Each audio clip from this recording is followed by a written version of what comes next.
Hi everyone, we're just going to give it a couple of moments for everyone to join before we get started, but feel free to keep your cameras on because this is an interactive roundtable discussion, so we'd love to see your lovely faces to kind of make it as engaging as possible. So whilst I wait for everyone to join the session, I'm just going to do a quick run through, just a reminder about how the session will run. So it is an interactive roundtable. So I do encourage you, as I said, to keep your cameras on, but to also ask any questions that you'd like, to pop those directly into the chat box, which you can find at the bottom of your screen, or to press the raise your hand button, which you can find in the reactions button. So with this roundtable, we're going to be discussing ethical claims. So looking at what you can and cannot do to claim about the consumer wellness products. Just for those people joining, just a reminder that feel free to keep your cameras on. So there'll be a couple of presentations. So make sure that you ask your questions in the bottom. And if you could just make sure that your display names shows your full name, just so we know everyone's coming from, and we kind of direct those questions that way. So that's enough from me. And now I'm going to hand over to Claire Stewart. Claire is a professor from Liverpool John Moores University. Thank you, Claire, and over to you. That's brilliant. Thank you very much, Jade, and welcome everybody. So I'd like to take this opportunity to thank the organisers for providing us with this occasion to discuss what you can and cannot ethically claim about consumer wellness products. This topic has arisen as a result of the wider arena being rife with unsubstantiated claims and at times bad advice relating to wellness products and supplements. In this session, our panel members will discuss the need for scientific evidence, regulations and the role of regulators, the impact of social media on integrity and transparency, as well as the drive to sell. And I think this is particularly timely and hope it will generate a lot of audience-driven discussion today. So it's my real pleasure to welcome you all to this roundtable and to introduce you to our two eminent panelists. I'm joined by Elisabeth Bick, who has a PhD in microbiology from the University of Utrecht, has worked with 2 startup companies, and is a practicing scientific integrity consultant. I'm also joined by Sophie Medlin, a consultant dietitian with a focus on gastrointestinal health. She's director of CityDieticians and chair of the British Dietetic Association for London. Sophie also consults in product development for the manufacture of vitamins and probiotics. As Jade said, my name's Claire Stewart. I'm a professor of stem cell biology at Liverpool John Moores University, and I have a fundamental research interest in the regulation of healthy aging, with a focus particularly on skeletal muscle adaptation. I'm also the chair of the British Society for Research on Aging, and I'll be hosting this session today. So Elisabeth and Sophie will both introduce themselves further. They'll provide a short presentation each, which will then lead into an open discussion with you as the audience. As Jade said, please do feel free to write your questions for the speakers in the chat or raise your hands, and I'll try to enable as many of those questions as possible. However, if we do run out of time, please do continue with your questions on the Healthspan platform. So with no further ado, it's a real pleasure for me to start this session today by welcoming Sophie, who will be our first speaker. Thank you, Sophie, if you'd like to share your screen. Thank you very much, Claire, and thank you for that introduction. I'm going to share my screen now, and I always get more flustered than normal when I have to do this in real life. So thank you very much for having me to speak on this topic. It's something that I feel very strongly requires a lot of conversation, particularly at the moment as I see more and more products popping up and cropping up in various different areas. I was saying to Claire and Elisabeth before we started that just this morning I'd seen a particularly questionable website with loads of claims that one of my patients was asking me whether they should be taking this product and using these products. And of course my answer was no, not least of all because they had several illegal health claims on the landing page of their website. So today is a good day to have this conversation. In terms of my background, I've been a registered dietitian for a long time. I will talk a little bit towards the end of the presentation about the difference between dietitians, nutritionists, and other professionals in the nutrition space, because when you are a company who might look to work with a nutrition professional, it's important that you find the right one for the job. I'm a specialist in colorectal surgery in my clinical work. And of course, whenever we cut out various different bits of people's bowels for various different reasons, that has an impact on their absorption of nutrients. And for that reason, and when we work in this speciality, you become a real expert in understanding things like sites of nutrient absorption, whether a gummy is going to be a better presentation, or a spray, or a transdermal patch for a particular nutrient presentation, for example. And also we get really good at understanding that the benefits of supplements for particular people and what the dose is going to work for those individuals. So that's how I sort of drifted then into product development. I worked in the NHS for about 7 or 8 years before I moved into academia as a lecturer and researcher, most recently at King's College in London. And now I run a consultancy business. So as Claire said, I consult for product development companies. So most notable at the moment is Heights, who are leading the brain care pathway at the moment, and various other companies as well. I also work with individuals and the media in sharing evidence-based nutrition. So that's really what I'm particularly passionate about. And one of the things that I hear quite a lot in these kinds of discussions and in other areas of my practice is companies and brands saying, well, it's all a bit woolly, isn't it, what we are allowed to say and what we aren't allowed to say. And as much as the legality around what you can and can't say may feel complex, from a legal perspective, it's not woolly. It's very black and white. It can be difficult to navigate, especially if you're not familiar with the legislation, but there is very clear legislation on what you are and are not allowed to say about products, particularly nutrition products. So there are legal health claims for products. For example, vitamin D contributes to normal bone health or healthy bones. Things like vitamin C contributes to normal immune function, for example. And there are lots of things that or anything outside of that, you're absolutely not allowed to say.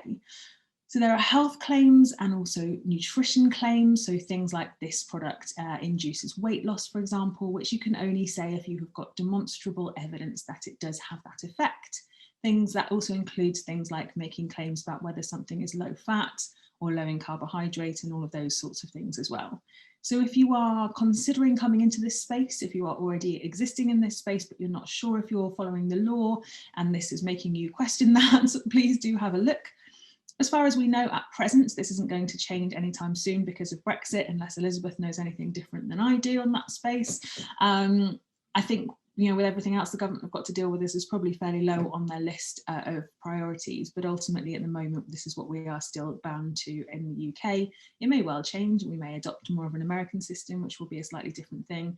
But at the moment, these are our health claims. There are some other claims around borderline substances and herbal remedies and things like that, which don't yet have health claims, so they're on the pending list. If you're thinking about using any of those, then I would recommend that you don't, because ultimately it's very unlikely there is going to be adequate evidence to support the claims you're making. And of course, when we do breach any of these sorts of things, then the people who may be looking to enforce that are the Advertising Standards Authority in the UK. And if you do sign up to their alerts, as I do, about the rulings that they've had each week, food and nutrition companies come up on their rulings all the time, consistently, in terms of people breaching the things that they're saying that they shouldn't be saying, and claims. And of course, this comes with a heavy fine. It's not just an inconvenience. It's not just you can't use that anymore. Sometimes these things come with a really heavy fine, which I know Elisabeth will mention in her presentation. The other thing that I've been battling for many a year now is the world of social media. And of course, it's interesting to recognise that, Instagram influencers and even healthcare professionals using social media are still bound to the same regulations as they would be in any other space.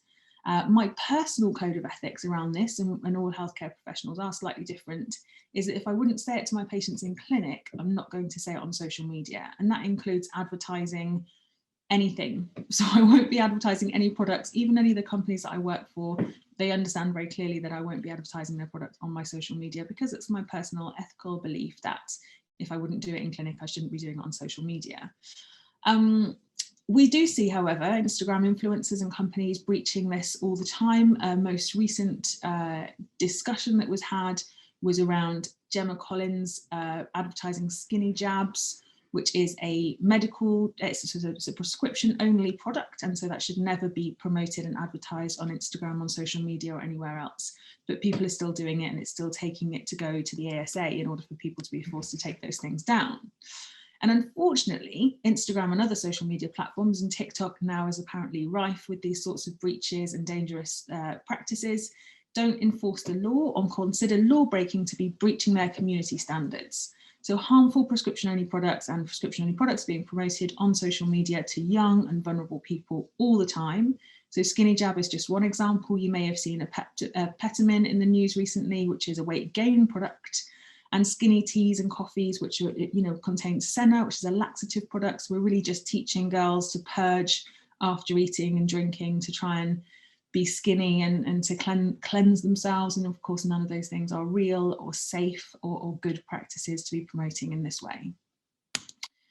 Integrity and transparency in the industry are becoming more and more important, and consumers are becoming much more conscious of these things. So the more we can act with integrity and demonstrate integrity in the industry, and the more transparent we can be with products, the more the consumers are likely to come back and buy into these things, particularly those consumers who have got money to spend. And I think that's something that brands really need to recognize and hold on to, is that actually people are much more critical than they ever have been. I've never known so many people be able to use PubMed than ever before. People can find out, research and understand things more than they ever have been. And there are amazing services like examine.com, which make this sort of really high level evidence really accessible to people, which means that we really can't be putting out products into the market anymore that don't work, that don't keep their promises, and that are misleading the consumer, because people are wise to it. So companies working within the nutrition space definitely benefit from working closely with an experienced nutrition professional in product development and also content development. So in an ideal world, my companies that I consult for will come to me before the product's even prepared, and they'll say, we want to solve this problem, or this is the area we want to get into. What are the options in terms of, what does the research say in terms of how we can provide solutions to this problem? But ultimately, we are also thinking about making sure that content on people's websites and things like that is evidence-based, is continually up to date, and isn't misleading the consumer. So there's lots of different ways that nutrition professionals can work with your company. And although there is an ideal pathway for that where we get in very early, please don't let that put you off working with somebody and saying, please, can you help me just to make sure that I am in line with things? There are many different nutrition professionals in this space. So registered nutritionists will be degree qualified and trained to work with healthy people and also within the food industry. So you need to look for someone who is, if you want to work with a nutritionist, you want to find someone who's a registered nutritionist and maintains registration and has done a degree in nutrition. So we know that they are evidence-based people. Unfortunately, the term nutritionist is not a protected title. And many of you will have seen that you can do a quick 30-minute nutrition course online or not bother at all. And that will let you call yourself a nutritionist or a nutrition coach. So please be conscious of anyone who is using any of these titles. Just make sure you're double checking their actual credentials rather than taking their word for it. And particularly just saying, yes, I believe you because you've got X number of Instagram followers, which I'm sure will come up later in this conversation as well. Dietitians, fortunately for me, is a protected title. So I'm regulated by the Health and Care Professions Agency. And we're trained to work with disease and illness. So if you have any kind of medical problem and that you need a dietitian as opposed to any other nutrition professionals. Dietitians and nutritionists both do a 3-year degree in nutrition. Dietitians then go on to learn how to apply that sort of basic knowledge of nutrition, or that degree level knowledge of nutrition, to treating illnesses, essentially. So we go and work in hospitals. And if you need a dietitian, if you need nutrition help with anything within the NHS, dietitians are the only people who are allowed to work in that space. And then there are nutritional therapists, which are cropping up all over the place. Nutritional therapists is not necessarily an evidence-based practice. So lots of nutritional therapists, their sort of key business model will be to do lots of tests on people, diagnose with something that's not necessarily something that's recognized in conventional medicine, and then sell lots of supplements. So from a nutrition company's perspective, that can sound really great because they can sell all your products for you.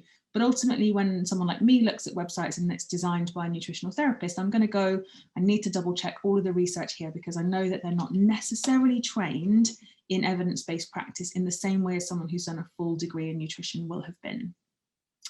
So again, nutritional therapist, not a protected title. Anyone can call themselves that. Really important to recognize that.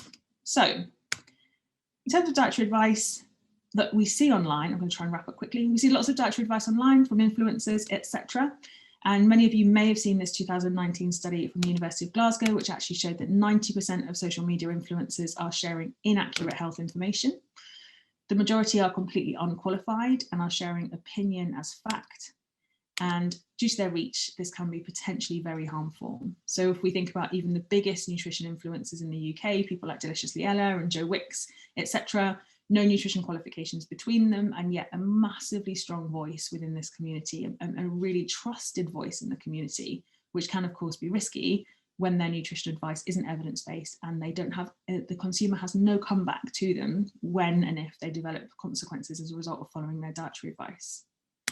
You'll be pleased to know this is my last slide. So in terms of key considerations, I'd really like everyone to recognise that there is clear, enforceable legislation on food and health claims. It's not woolly, it's not open to interpretation, it's not, well, I think it's probably okay to say this, it's very clear. Working with nutritional professionals to consult for your company in this area can help with your navigation of this, making sure that you're compliant, making sure that you're safe, and making sure that you're not doing anything that you may get fined for. Choose your nutrition professional wisely, and please don't trust nutrition advice from social media.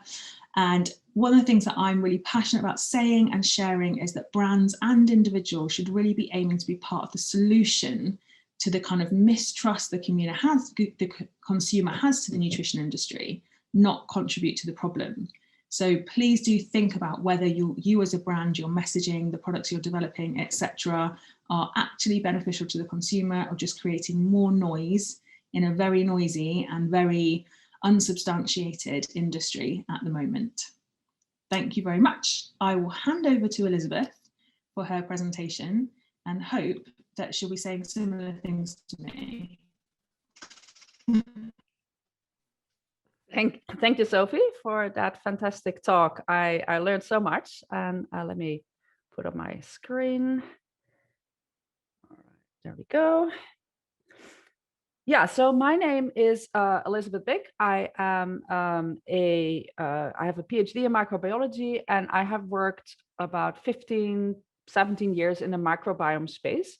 First as an academic researcher at Stanford University, and then later on I worked at 2 startup companies in the microbiome space, and I'll talk more about that in the next couple of slides. I am very active on Twitter. I have the handle Microbiome Digest from my microbiology days, but around 2019, I quit my job and now I'm an independent science integrity consultant. I do a lot of work screening scientific papers for duplicated images or other concerns. So I'm mainly operative in the space of academic literature and finding concerns with papers that have been published. Also, I have some knowledge about the industry space because I've worked 2 years at a company called Ubiome, and you might have heard of that because Ubiome has not been in the news very positively.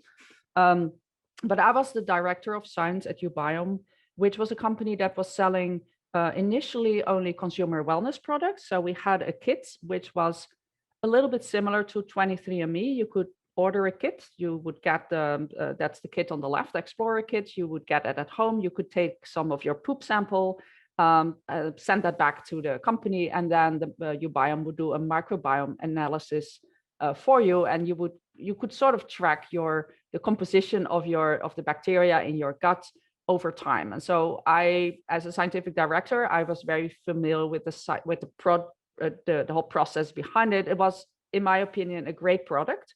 And you couldn't really say much about your health because every person has a different microbiome. So it's really hard to look at somebody's microbiome and say you're healthy or you're not healthy. I think the real value was in tracking your own composition over time and doing little fun experiments with your own food, like what happens if I drink kefir for a while, like does that change my microbiome? And so it was really aiming towards more like the quantified self community, I felt, than really being able to say something about your health.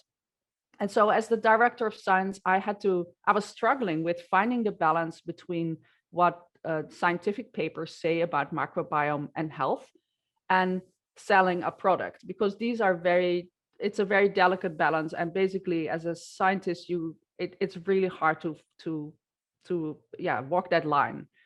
So Ubiome was also interested in not only occupying the consumer wellness space, but also in the medical space. And so they started selling what was technically sort of this very similar product called Smart Gut, which was appealing to you basically could only get it if a doctor would prescribe it for you. And then the idea was that health insurance would reimburse that. So this was in the US, and obviously the system is different than in the UK.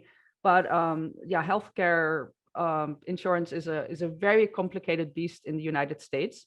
And so this is where things went wrong. And so the company made several mistakes because they didn't listen to people who were really expert in the healthcare insurance business. And they were trying to sell these kits, making medical claims, and also doing things like double billing, basically selling the same kits twice and then trying to get money from the insurance twice. And since this involved some of the consumers who were on Medicare and Medicaid, which are like sort of social security systems in the United States in terms of healthcare, that brought them into real trouble. And so I left the company struggling with all these issues. But then 5 months later, there was a real FBI raid. This is the actual photo. This is the door. I know the key to the door pad. This is the door of Ubiome. And there was an FBI raid. They barged in. They took all the computers. And this came obviously very unexpectedly. I had not expected this to happen. And this was a couple of years ago. And very recently in March, the two Ubiome founders, which are now apparently fugitives, and I know them really well, and this is just scary, they are now charged with healthcare fraud. And that's a felony in the United States. This was not because of their consumer wellness product. This was because they were trying to enter the medical space and just burnt their fingers, because this is such a complex space. You need even more like legislation, and you need to have a lot of experts helping you navigate all these regulations. And they clearly did not listen to the right persons. So this is obviously sort of a scary example, as well as a big stain on my resume, because I worked at this company. But there have been many other cases where we've seen misleading claims leading to fines. And so Sophie was already mentioning some of this. So I'm most familiar with the company Goop, which was trying to sell this egg that you could put in your vagina. And they were claiming that it could help with all kinds of issues with hormone imbalances, bladder control, all kinds of things. And even though they were fined a pretty hefty fine for making these medical claims, they're still selling the egg. I think it's like $60.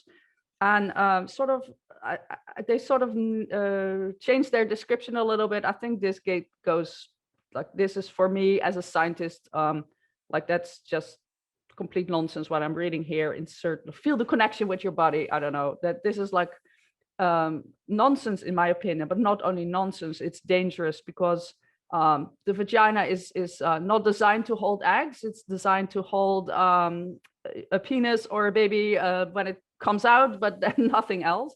And so if you put stuff in there that doesn't belong there, that can lead to all kinds of problems. And the whole women's health industry is full of these weird claims of cleaning out your vagina. And basically that's complete nonsense, because you don't need any of that. And so there's a big industry catering towards the shame that women might feel about the way their vaginas smell or should look like, and to clean vaginas, or to also clean colons. Like there's just a whole industry trying to clean our bodies, while in reality our bodies have a very efficient way of self-cleaning. We don't need to interfere with that at all. And so as a sort of medically oriented scientist, I'm just amazed by all these things. In the United States, the regulations are very different than in the UK. So they seem to be less regulated, and people can just say, I feel whatever they want. I've also seen a lot of this strategy where in the nutrition microbiome space, there's companies who will first install a fear and then will have a product that they can sell. So they might say, oh, 8 out of 10 Americans have parasites in your body. And you're like, oh my God, I didn't know that. I need to clean that. And so they start making you feel guilty about something, and then they'll offer a kit to sell it. And that's complete nonsense, because all these claims are not substantiated. I mean, anybody can say this, but people are sometimes so gullible, they will believe all of these, even though there might not be any references to that. And so I've seen a lot of these cases. These are slightly changed descriptions that I took from website yesterday, and I changed the identifying part, but like these are very normal claims, and they're you can sort of see how they navigate the rules about not making any health claims, but first installing the fear about all kinds of health claims, and then selling their product. So I'm not a person who knows much about regulations. I'm a scientist who just feels like certain things cannot be said because they're bogus, and I would always ask for a reference. But I put this slide in because I do feel that in the United States, the FDA, which sort of governs all the legislation around these areas, seems to be very behind and not on point with their regulations. Their regulations are often very confusing, and for in some cases they seem okay. Like with devices, they have very clear regulations that you can encourage general health without referring to a particular disease. That's a very clear rule. But with supplements, I feel their regulations are very behind the scenes, very behind the times. They need to be safe, but what is safe? And there's a lot of overlapping categories. So they have regulations for drugs, for cosmetics, for dietary supplements. But a lot of the things that are now on the market are in between these regulations. And so, for example, probiotics, I feel, is that a drug? Is that a dietary supplement? It's a live organism. Like, there's a lot of regulations about how many bacteria can be in particular cosmetic products. But if you're selling a probiotic, you're of course over that, because those are live organisms. And so a lot of the regulations are very much behind the times. Some of them are like from 1936 or so. So they're not designed to deal with things like probiotics and phage therapy, which are, hot topics and are leading to a lot of new companies being started up around these areas. But you almost have to work with a person, if you're in the US, a person who knows the legislation and knows the rules about the FDA. And so these are very complex things to navigate, as Sophie already mentioned. And also already mentioned by Sophie is that there's just so much misinformation out there. Anybody on social media can claim to be an expert in anything. And even without claiming to be an expert, people will very likely follow that person. And so I love this slide. I don't know who to credit, because this slide is all over the internet and you've probably seen it before. But I think people are really more attracted to comforting lies than to unpleasant truth. And as a scientist, I'm the person delivering the unpleasant truth, which is very often like, we don't know the answer. We don't know if we can really tell, for example, if you look at somebody's microbiome, we cannot really say if you're healthy or not. That's an unpleasant truth, because it's not the answer people want to hear. People want to hear, no, if you know your microbiome composition, you will know about your health. And so comforting lies are just much more popular. And so people yelling things online are often believed much more than the scientist who is carefully wording things and often will come with that answer that sort of revolves around, like, either we don't know the answer yet, or it's very complicated. It depends on whatever. And those are very complex answers. And people just love to listen to a person who will say yes or no. And scientists most often cannot say yes or no. They will say, it depends on how you look at it. I also want to mention one thing. This is very niche, maybe. But as a person scanning the literature for concerns, I've come across predatory publishers, which are publishers that publish papers that look like real scientific papers, but they're not included in scientific literature indices like PubMed, but they look like a scientific paper. And I've seen papers from industry being published there because those predatory publishers care much more about the publication fees that they will earn than about the quality. And so basically they will accept anything that is sent to them without a careful peer review. So there are companies who appear to deliberately choose these predatory publishers to publish their findings and to say, oh, look, our product is really great, we have a peer-reviewed paper.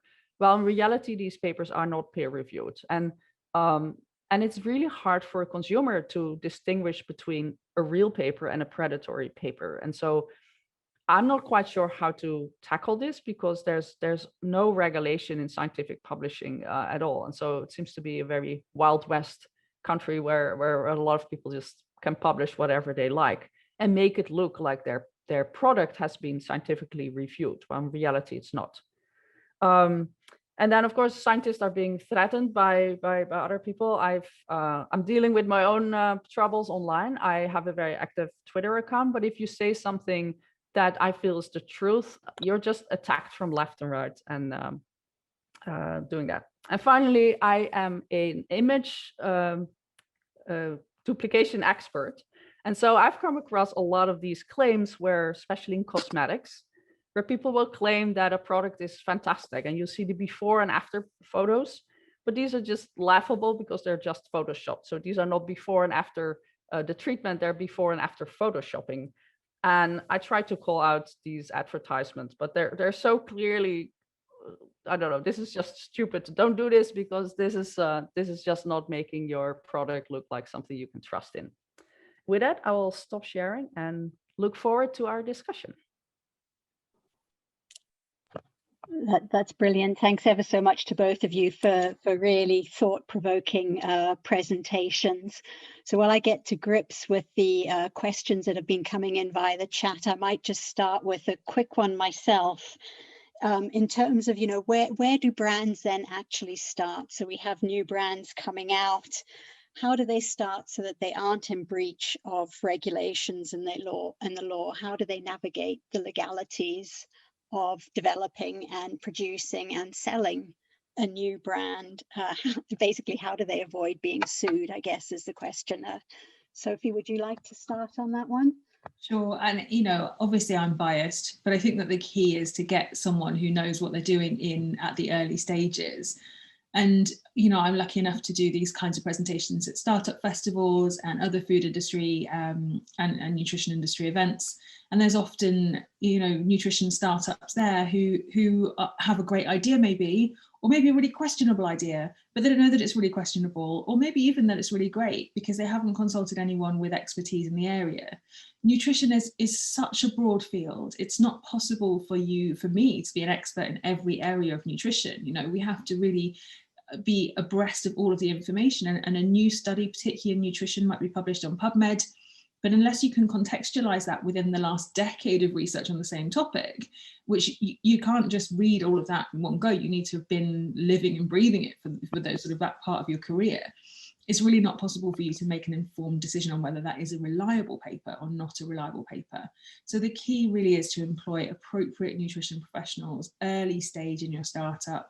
Lots of nutritional professionals will be really happy to work on a shares arrangement where the consultancy fee is reduced for a small shares, those sorts of things, because ultimately that's how you're going to avoid these kinds of problems, how you're going to avoid misleading the consumer. But really crucially, it's how you're going to make sure that you produce a product that's actually going to do what you want it to do and what the purchaser wants it to do. What does your buyer want to happen? And there are several big high-level nutrition companies who are delivering products which, for example, or vitamins, for example, which might be encapsulated in a way that actually will mean they're bypassing the site of absorption in the GI tract. So they might say, this is brilliant because it's in a capsule, so it's not going to repeat on you and things like that, but it's not releasing the nutrients in the stomach where they're absorbed, or we need to convert them, those sorts of things. So if you're producing a product and it's not going to have the desired effect, the consumer is unlikely to continue to buy it. And that's, you know, you want products that have longevity and that people feel a benefit from, and ultimately employing someone early doors in terms of nutrition consultancy is key for that. And it's also really, really key for making sure you are not breaching any of those claims. Thank you. So I guess in addition to the sort of legalities that are associated, having that fundamental understanding or contacts with people who have that fundamental understanding relating to the biology of the product, how it works, as well as the clinical or health applications are key. Yeah.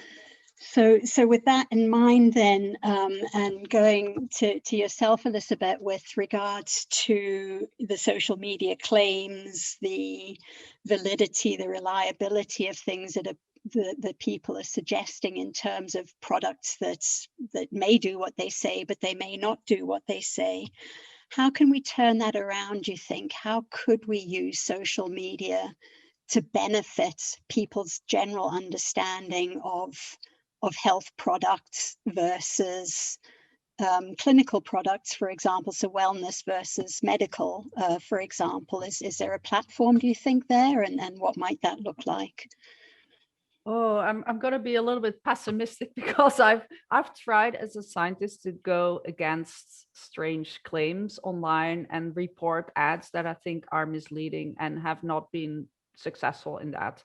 So a lot of social media platforms operate from the opinion of that anybody can say what they want. They're really supportive of free speech, which is, you know, who cannot support that? Everybody is in favor of free speech, but there's very little you can do on social media platforms to report misleading claims. You can report harassments, but there's no button for reporting misleading claims, and there's no authority that a person with a PhD could have over a person who makes a misleading claim. Like Twitter will not really look at those reports, even if you report it for other reasons. So I've tried to report misleading ads, but have not been very successful. The only thing I feel I can do is sometimes make fun of advertisements and sort of tag these companies, and then you sort of see them suddenly disappear. But I mean, some of the ads I see on Twitter, which is my platform of choice, are scary almost, where they promote dieting and like intermittent fasting, and they show images of very skinny women, and you can only see that it could lead to problems like anorexia and I don't know how to report those, and there just seems to be very little action. And that kind of Peter Lambrecht has made a comment on that in terms of how, you know, these sorts of things are enforceable on social media, and I guess that goes to part of your comment there as well. Paul Sklar, you had a question. I don't know if you're online, if you'd like to ask that of the panelists yourself. No, what I've written is fine. They can just use that. Okay, so Sophie, this was in relation to the UK regulatory regime for dietary supplements. Are they the same in the EU? And if so, it seems quite restrictive if no claims are allowed for botanicals, for example, many of which do have benefits. Yeah, it's a great point. And I think the biggest example that we see at the moment, or a really great kind of case for this, is the CBD discussion. So CBD oils, obviously there is great clinical potential and great potential for some claims to be made about them. Unfortunately, with any botanicals or any organic matter, for example, there's such difference in every time it's produced, every time someone's using it in clinical research. It's so different every time that there's no continuity of outcomes in the clinical data. So when we then go to try and say, oh, this definitely works for these types of people under these circumstances, and it's, you know, there's just no continuity in terms of outcomes, which makes it really difficult for botanicals and any of the more sort of herbal remedies and things like that to produce any sort of literature that passes muster, that would reach a point where we're like, yes, this is convincing clinical evidence, that I can use it as a claim, that I can tell my patients about it, and any of those sorts of things. And I think that is limiting, but I think it's probably right until something like CBD oil for example, can be standardized across the market, and we're really clear about the categories that each strain goes in and what benefits each strain happens, and what dose is correct and what that looks like for the consumer and the presentation and all of these kinds of things, we probably just need to hold our ground and wait, because whilst it can definitely have some really excellent benefits, and if individuals are benefiting from it, then amazing, like I have no problem with that whatsoever. But from a health claims perspective, not misleading the consumer is at the core of everything that we should be thinking about. And any botanicals, unfortunately, at this point, can't claim that it will have a benefit for everybody because of those limitations in terms of how the literature, the requirement to reach that level of health claim. So it is really difficult. I think that the key there is the communication. And if I'm working with a company who want to use a botanical in terms of something that they want to say about the product, it's really important that we present the literature honestly. So you can say, for some people, some of the time, this has a really excellent benefit, and this has been shown to do this for these particular people, and we've been really careful to choose that particular strain and dose because we've seen that being repeated and that's been of benefit. But you can't make the health claims. We can say, we can see this has a benefit for some people, but we can't make those clear health claims like we can with vitamin D and vitamin C, for example. Sorry, this is me. I will put my video on so I won't be so possible anonymous. to put your camera on, Paul? Sorry. Yes, no, I Perfect, said thank you. I was just going to do so. For example, the there's a whole thing, and I started looking at this about 25 years ago with Commission E, let's say in Germany, where they have an herbal products monograph, which in many cases are based on a particular herb standardized to these three chemicals. And maybe I'm missing the distinction between health claims, which maybe are more of a particular nature, versus I don't know, a more qualified claim, perhaps, as you were stating.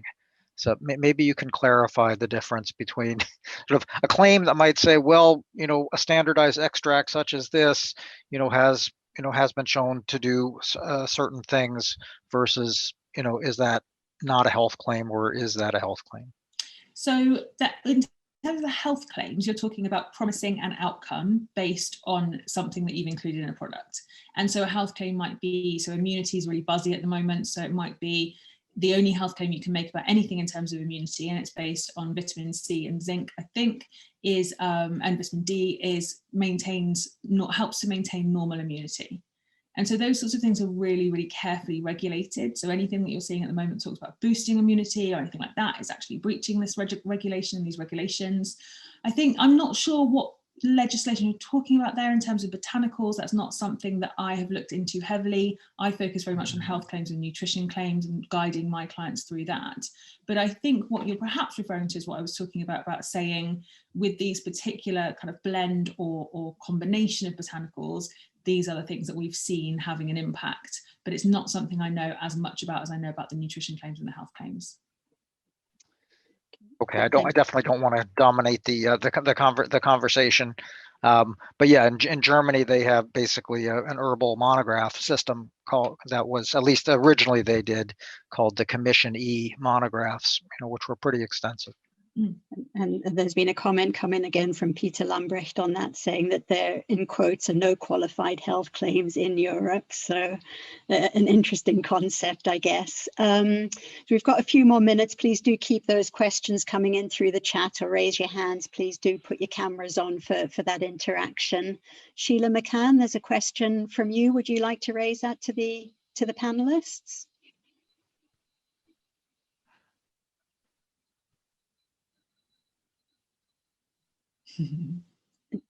I don't know. Okay, maybe you're not there at the moment, but the question from Sheila was, does accepting a share for expertise not impact the future independent professional opinion long term?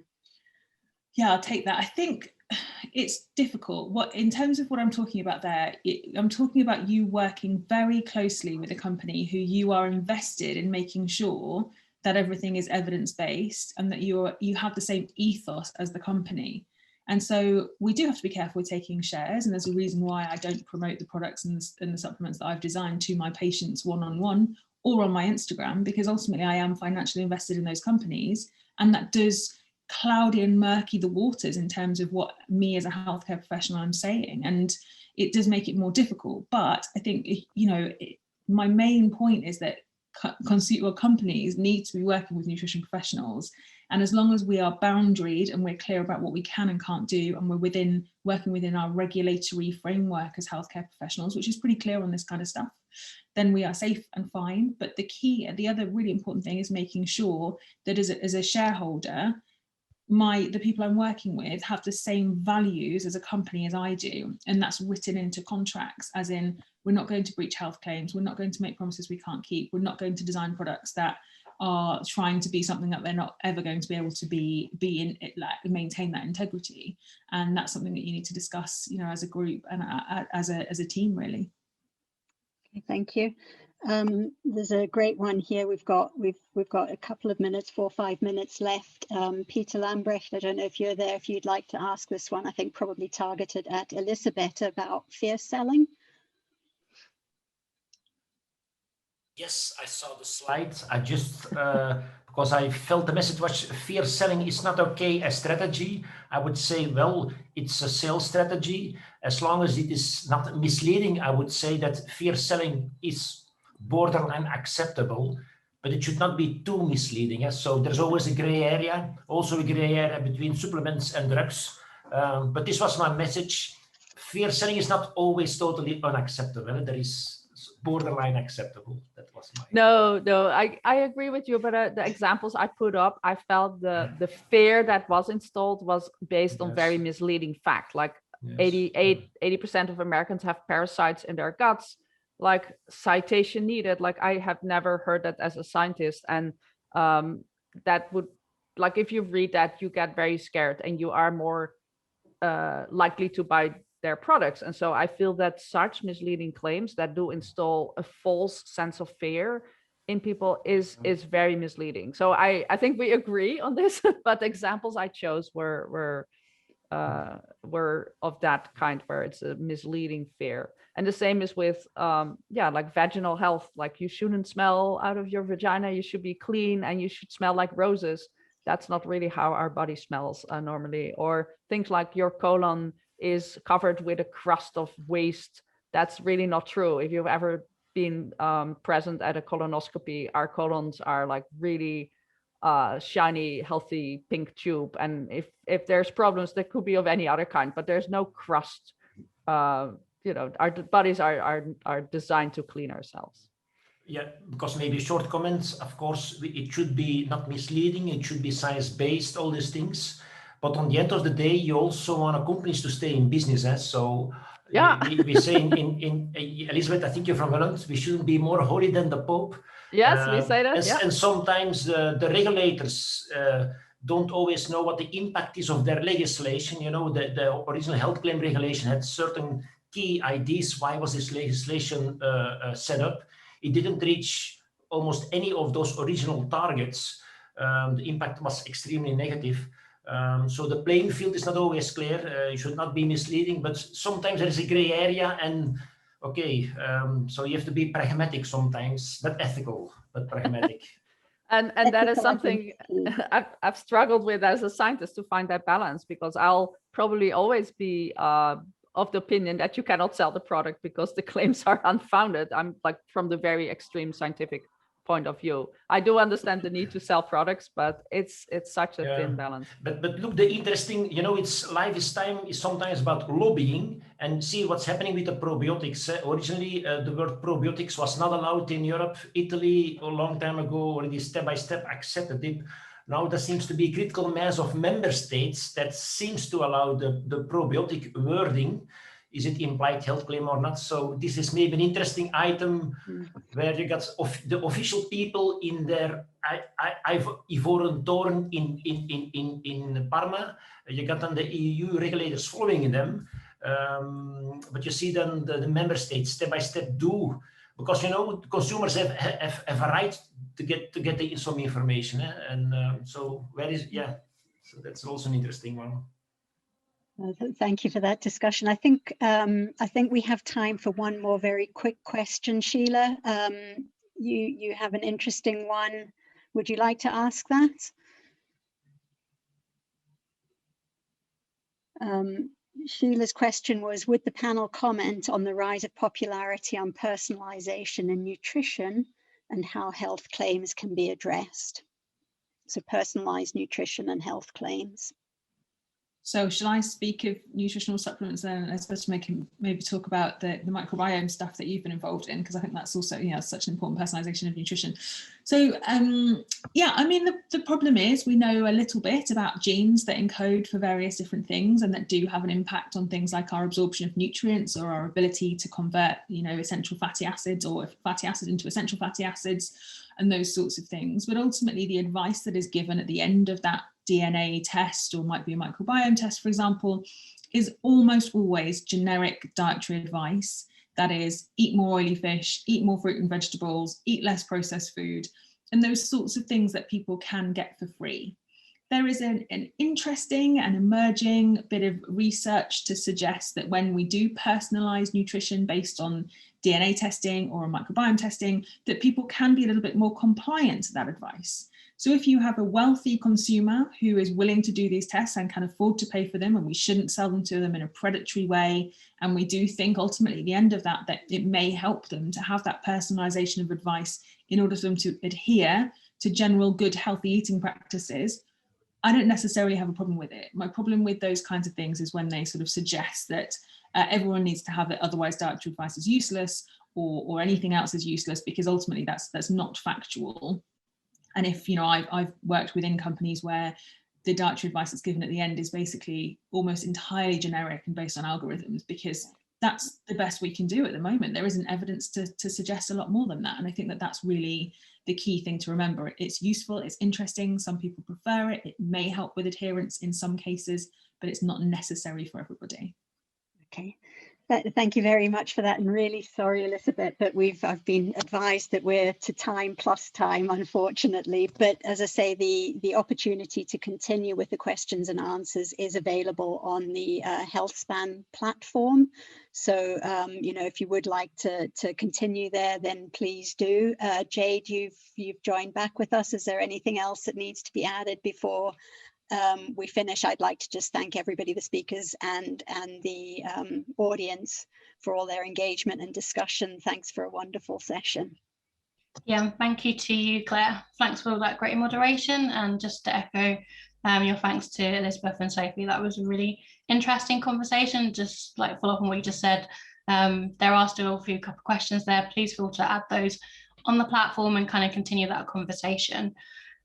So we will be starting our next panel in just under 10 minutes, which will be on the platform, and that's kind of looking at discussing business within the supplements market and how to expand your Healthspan. So that's a really interesting session. So we will look forward to seeing you all shortly. Thank you all.